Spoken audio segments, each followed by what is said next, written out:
नमस्कार. डिजिटल महाराष्ट्र न्यूजमध्ये आपल्या सर्वांचं स्वागत.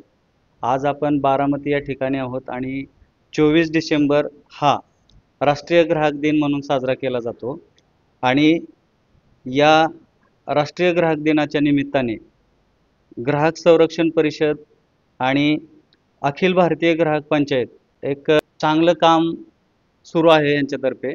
आणि ग्राहकांना ज्या काही अडचणी येतात त्या अडचणी कशा पद्धतीने सोडवल्या जातात किंवा त्यांचे काय प्रॉब्लेम जास्त येऊ शकतात, अशा ज्या काही अडचणी आहेत या संदर्भात आपण राज्य ग्राहक संरक्षण परिषदेचे मुंबईचे सदस्य आहेत तुषार झेंडे पाटील यांच्याशी आपण त्याविषयी थोडक्यात माहिती जाणून घेणार आहोत. नमस्कार सर. नमस्कार. पहिल्यांदा तुमचा परिचय करून द्या. मी तुषार झेंडे पाटील, ग्राहक संरक्षण परिषद सदस्य आणि गेली 22 वर्षापासून भारतीय ग्राहक पंचायत या चळवळीमध्ये काम करत आहे. सर, हे जे ग्राहक संरक्षण परिषद आहे या परिषदेचं काम कशा पद्धतीने चालतंय थोडक्यात काय सांगता?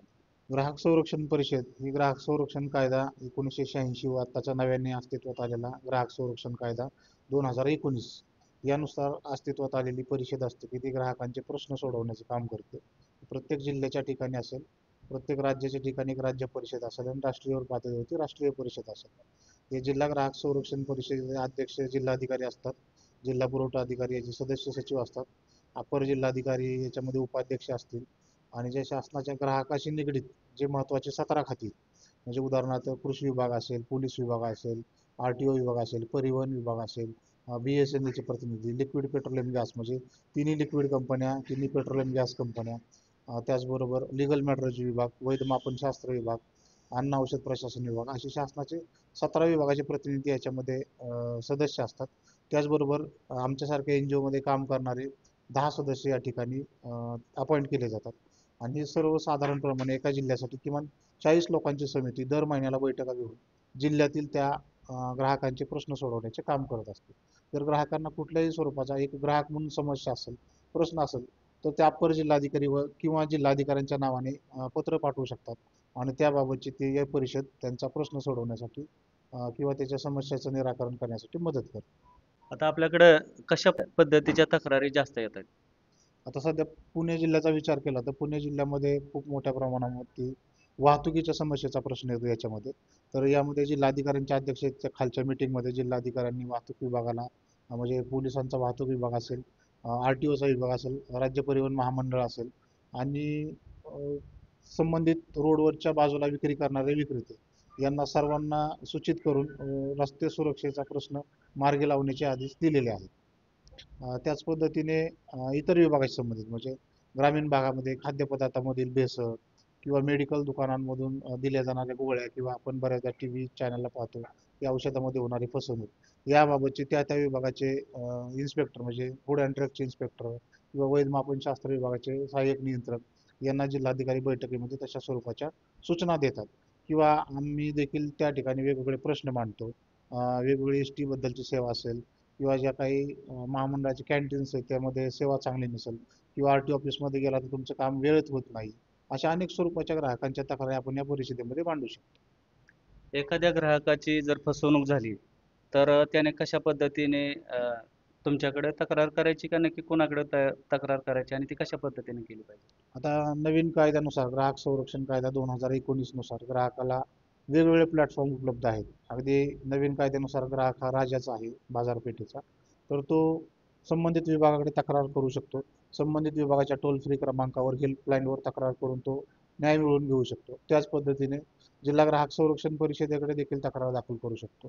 त्याला त्या तक्रारीच्या संदर्भात कॉम्पेन्सेशन हवे असेल, नुकसान भरपाई हवी असेल, काही मानसिक त्रास झाला असेल तर तो आमच्या ग्राहक आयोगामध्ये तक्रार दाखल करू शकतो, म्हणजे आपण त्याला कंझ्युमर कोर्ट म्हणतो. आणि काही मोठ्या प्रमाणावर त्याची फसवणूक झाली असेल किंवा नॅशनलाइज कंपनी असेल तर त्याच्या विरोधात तक्रार आपण CCPA म्हणजे केंद्रीय ग्राहक संरक्षण प्राधिकरण याच्याकडे देखील करू शकतो. बऱ्याच वेळा ग्राहकांना बिलं दिली जात नाहीत किंवा वजनात एखाद्याला माल कमी दिला जातो, तर मग अशा वेळेस त्या कस्टमरने कशा पद्धतीने तक्रार केली पाहिजे? आता ग्राहक संरक्षण कायद्यानुसार बिल न देणं हा गुन्हाच आहे.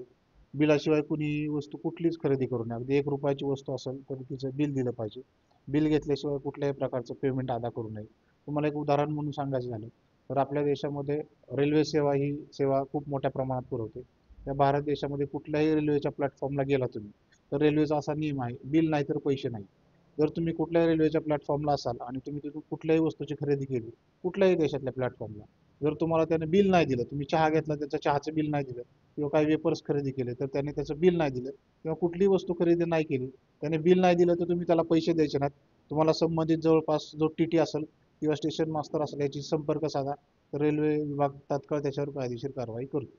एखाद्या ग्राहकाला MRP पेक्षा जास्त किंमत लावली जाते आणि नंतर त्याच्या लक्षात येतं की मला MRP पेक्षा जास्त पैसे घेतलेत माझ्याकडून. तर त्यावेळेस काय केलं पाहिजे?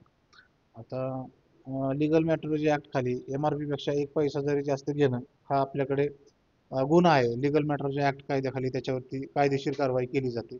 याच्यासाठी प्रत्येक तालुक्यासाठी वैध मापनशास्त्र विभागाचे इन्स्पेक्टर आहेत, किंवा सहाय्यक नियंत्रक यांची नेमणूक केलेली आहे.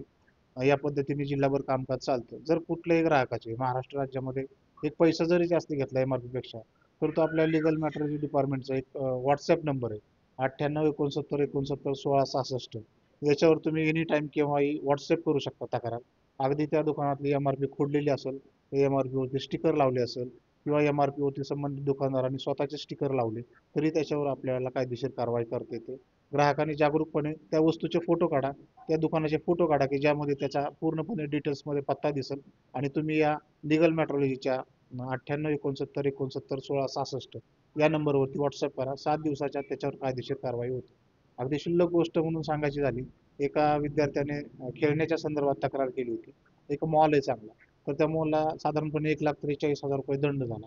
अगदी रिचार्ज रिचार्ज मारतो आपण 99 रुपयाचा, आणि बऱ्याचदा तो 100 रुपये घेतो, 1 रुपया सुट्टा देत नाही. सुट्टा रुपया न देता त्यांनी एक चॉकलेट दिलं, म्हणून त्या मोबाईल शॉपीला आपण 35,000 रुपये फाईन केला. अशा खूप सगळ्या तक्रारी येत असतात, आणि लीगल मॅटर्स डिपार्टमेंट त्याविरुद्ध कारवाई करतो. फसवणुकीनंतर साधारण किती वेळात तक्रार झाली पाहिजे असं काय आहे का? आता फसवणूक म्हणजे वेगवेगळ्या प्रकारची, म्हणजे तुम्हाला कुठल्या तात्काळ तुम्हाला त्याच्याबद्दलचा रिलीफ पाहिजे, किंवा तक्रारीचं स्वरूप कसं आहे, म्हणजे तुम्हाला त्याच्यामध्ये नुकसान भरपाई हवी का. जर किरकोळ असेल किंवा MRP पेक्षा 1 रुपया जास्त घेतला, तर तुम्ही आमच्या लीगल मॅट्रोलॉजीच्या व्हॉट्सअप नंबरवर करू शकता. किंवा खाद्यपदार्थातली तात्पुरती भेसळ आहे, किंवा स्वीट होममध्ये गेला तिथली तक्रार आहे, तर 1800 222 365 हा फूड अँड ड्रग्स डिपार्टमेंटचा हेल्पलाईन नंबर आहे. तुम्ही त्याच्यावर तक्रार नोंदवू शकता, त्यानुसार कारवाई होते. जर तुम्हाला ती वस्तू खरेदी केली, त्याच्यापासून काही तुम्हाला त्रास झालाय, तो बदलून देत नाही, सेवेतली त्रुटी आहे, तर तुम्ही आमच्या कंझ्युमर कोर्टमध्ये आला, कंझ्युमर फोरममध्ये आला, ग्राहक आयोगामध्ये आला, तर त्या ठिकाणी तुम्ही तक्रार दाखल करून तुम्हाला जो मानसिक त्रास झाला त्याचे देखील तुम्हाला पैसे मिळतात त्याच्यामध्ये. तर अगदी तुम्ही रिसेंटली आता मागच्या आठवड्यातलं उदाहरण पाहिलं असेल, पुण्यामध्ये एका ग्राहकाने हॉटेलमधून 3 उत्तप्पा आणि 3 इडली सांबर मागवले, आणि त्याच्यापैकी त्याने झोमॅटोवरून ती ऑर्डर केली. ऑर्डर केल्यानंतर ते खाद्यपदार्थ त्याच्या घरी आले. आल्यानंतर त्या प्रत्यक्ष पार्सलमध्ये एकच डोसा होता, 2 डोसे आले नव्हते. त्यांनी 3 डोशाचे पैसे पेले. त्यांनी संबंधित हॉटेल मालकाशी संबंध साधला आणि सांगितलं की मी ऑर्डर 3 डोशांची केली होती, तुम्ही एकच पाठवला. ते म्हणले चूक झाली आमच्याकडनं, आम्ही तुम्हाला पैसे रिफंड करतो 2 डोशाचे. आणि जे काही पार्सल करणारी जी कंपनी होती त्यांनी पण त्यांना 30 रुपयाचं कुपन दिलं, की नेक्स्ट टाइमला तुम्हाला ऍड होती. पण तरी पण त्या ग्राहकाने, की फक्त पैसे दिले म्हणून त्याचा म्हणजे त्रास जो झाला तो भरून येत नाही, म्हणून त्यांनी आमच्या ग्राहक आयोगामध्ये पुण्याला केस फाईल केली. तर पुणे ग्राहक आयोगाने त्याला, तुम्ही मागच्या आठवड्यात पाहिले असेल की त्या हॉटेलला 10,000 रुपये दंड केलेला आहे त्या ठिकाणी, ही सेवेतील त्रुटी म्हणून. तर अशा पद्धतीने ग्राहकाला न्याय मिळतो, फास्ट ट्रॅक वरती चालतं. आपले जे कोर्ट्स आहेत फक्त जिल्ह्याच्या ठिकाणी असतात. म्हणजे एक्सेप्शन म्हणजे पुणे जिल्हा असेल, नागपूर जिल्हा असेल, मुंबई शहर आहे, ठाणे जिल्हा, की या ठिकाणी एक्स्ट्रा कोर्ट आहेत. म्हणजे पुण्याला 2 कोर्ट आहेत, पुणे शहरासाठी एक आहे, ग्रामीणसाठी एक आहे. नागपूरमध्ये पण 2 कोर्ट आहेत, नागपूर शहरासाठी एक आहे, ग्रामीणसाठी एक आहे. ठाणे आणि मुंबईसाठी देखील, मुंबईमध्ये देखील आपले 4 कोर्ट आहेत. साधारणपणे राज्यामध्ये प्रत्येक जिल्ह्यासाठी आपले कोर्ट आहे, आणि राज्यासाठी राज्य आयोग आहे. आणि राज्य आयोगाची खंडपीठ औरंगाबादला आहे, नागपूरला आहे, आणि पुण्यामध्ये आपलं सर्किट बेंच बसतं. अशा पद्धतीने ग्राहकाचा न्याय देण्याचं कामकाज चालू आहे. एक शेतकऱ्यांच्या संदर्भात प्रश्न विचारतोय.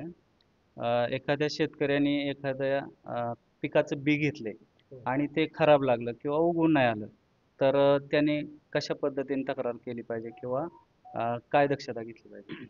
आता शेतकऱ्याने बी खरेदी केल्यानंतर आपल्या प्रत्येक गोष्ट म्हणजे जे काय असेल, तुम्ही पहिल्यांदा प्रत्येक गोष्ट विकत घेतल्यानंतर त्याचं बिल घेतलं पाहिजे. कुठूनही खरेदी करा, त्याचं बिल सर्वात महत्वाचं आहे. आपण त्याचं बिल घेतलं पाहिजे संबंधित वस्तू विकत घेतल्या.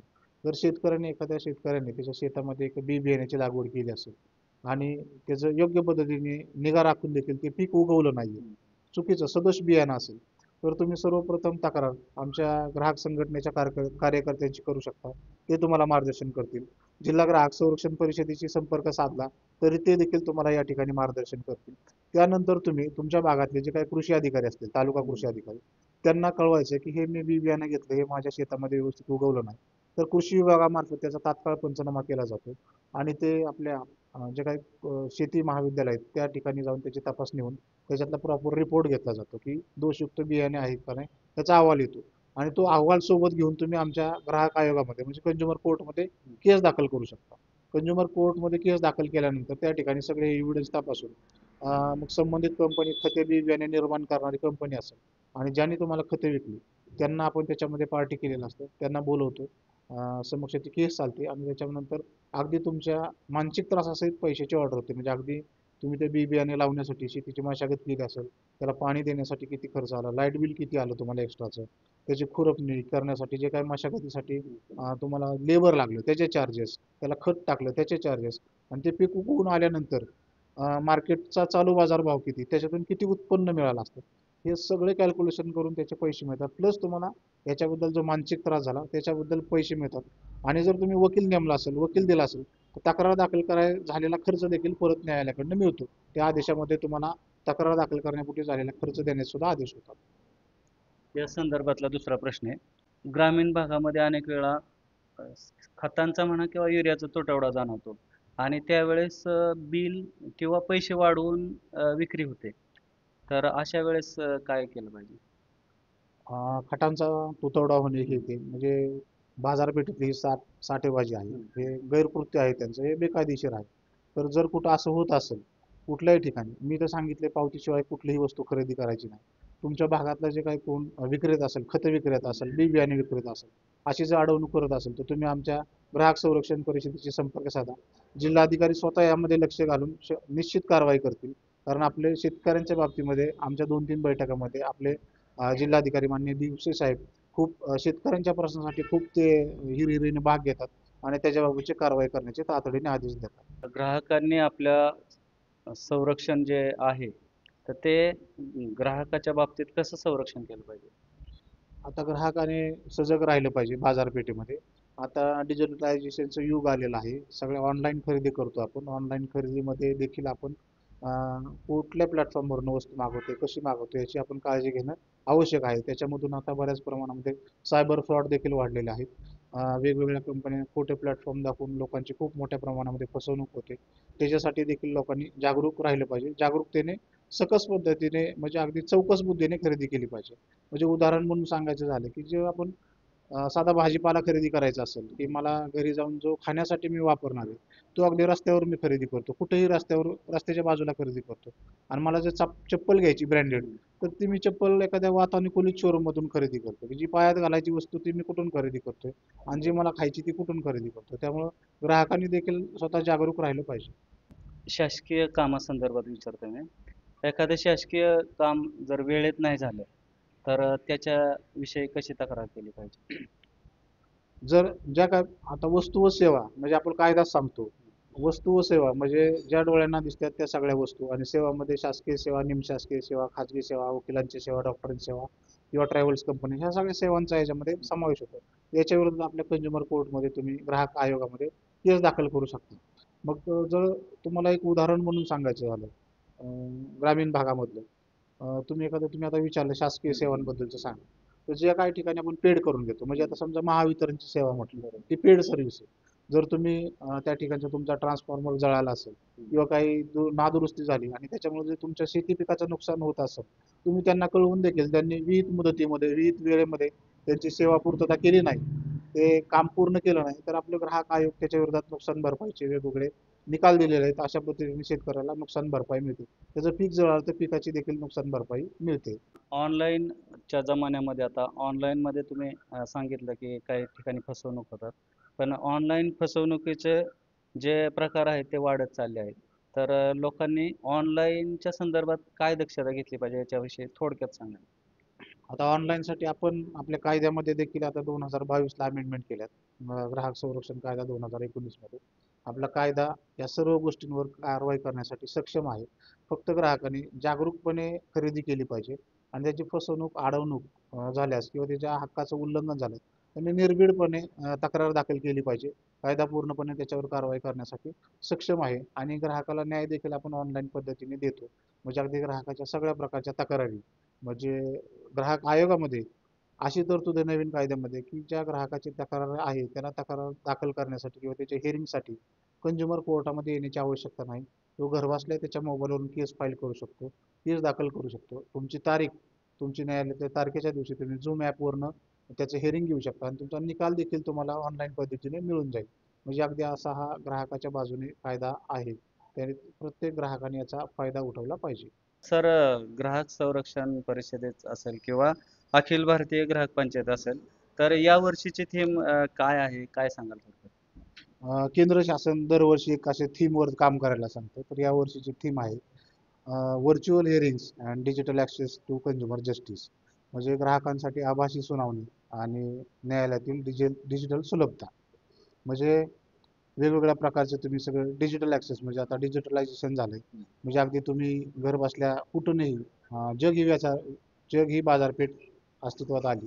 त्यामुळे घर बसल्या तुम्ही कुठल्याही देशातल्या कुठल्याही कानाकोपऱ्यातून तुम्ही वस्तू मागवू शकता आणि त्याच्याबद्दलचं जर काही तुमच्या तक्रारी असतील, त्याच्यामध्ये फसवणूक झाली असेल, तुमच्या ग्राहकाच्या हक्काचे उल्लंघन झालं असेल, वस्तू खराब आली असेल, त्याच्यामध्ये काही इश्यू असतील, तर तुम्ही याचं देखील जी काही तक्रार आहे ती ऑनलाईन पद्धतीने फाईल करू शकता. त्याचं हिअरिंग तुम्ही डिजिटल ॲक्सेसवर म्हणजे ऑनलाईन हिअरिंग होईल आणि तुमचं जे काही न्यायनिवाडा आहे तो पण तुम्हाला डिजिटल स्वरूपामध्ये मिळून जाईल, ईमेलवरती मिळेल. अशा पद्धतीची यावर्षीची थीम आहे. म्हणजे ती देखील डिजिटल ॲक्सेस. म्हणजे थोडक्यात सांगायचं की जर तुम्ही ऑनलाईन शॉपिंग करत असाल, ऑनलाईन खरेदी करत असाल, ऑनलाईन खरेदी करण्यापेक्षा ऑनलाईन तक्रार करण्याची प्रक्रिया आपण खूप सोपी केली आहे. एखाद्या ग्राहकाची फसवणूक झाली, तर त्याच्यासाठी असं काही सेपरेट फोन नंबर किंवा वेबसाईट हां. आहे का काय? आता आपण सेंट्रल गव्हर्नमेंटने आपल्या खूप सगळे याच्यामध्ये अमेंडमेंट्स केलेत. 2019चा कायदा 1986च्या कायद्यामध्ये बदल करत आपण ग्राहक संरक्षण कायदा 2019चा 20 जुलै 2020 पासून लागू केला. त्यानंतर या मिसलिडिंग ॲडव्हर्टाइजमेंट असेल, हे डिजिटलायझेशन असेल, लोकांसाठी डिजिटल ॲक्सेस असेल, वेगवेगळे ॲप असेल, याच्यामध्ये सेंट्रल गव्हर्नमेंट दरवर्षी त्याच्यामध्ये नव्याने ग्राहकाभिमुख बदल करत आहेत. त्यानुसार काल 24 डिसेंबर निमित्त ग्राहकांसाठी जागृती ॲप असेल, मापक पोर्टल असेल, वेगवेगळे ॲप लॉन्च केले. BIS केअर ॲप आहे, ब्युरो ऑफ इंडियन स्टँडर्ड्स हे एक ॲप आहे ग्राहकांसाठी. असे वेगवेगळे प्लॅटफॉर्म त्यांनी लॉन्च केलेले आहेत.